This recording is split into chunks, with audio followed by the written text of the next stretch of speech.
क्या आप जानते हैं कि हमारे शरीर में ऐसे 7 ऊर्जा केंद्र हैं जिन्हें चक्र कहा जाता है? और ये कोई साधारण बिंदु नहीं बल्कि ब्रह्मांडीय ऊर्जा के द्वार हैं। सनातन धर्म में कहा जाता है कि जब ये चक्र पूरी तरह सक्रिय हो जाते हैं तो मनुष्य अपने भीतर ईश्वर को महसूस करने लगता है। पहला चक्र है मूलाधार चक्र, रीढ़ की हड्डी के सबसे नीचे। ये धरती तत्व से जुड़ा है और स्थिरता, आत्मविश्वास और जीवन की नींव को दर्शाता है। जब ये चक्र संतुलित रहता है तो व्यक्ति निडर होता है।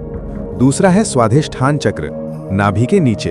ये जल तत्व से जुड़ा है और रचनात्मकता, भावनाओं और इच्छाओं का केंद्र है। तीसरा है मणिपुर चक्र, नाभि के ऊपर। ये अग्नि तत्व से जुड़ा है, यहाँ से आत्मबल और इच्छा शक्ति जागृत होती है। चौथा है अनाहत चक्र यानी हृदय चक्र। ये वायु तत्व से जुड़ा है।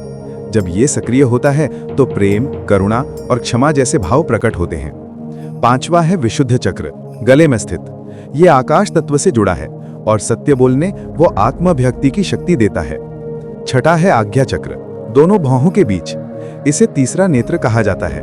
ये ज्ञान और अंतर्ज्ञान का प्रतीक है। भगवान शिव का तीसरा नेत्र इसी ऊर्जा का प्रतीक माना गया है।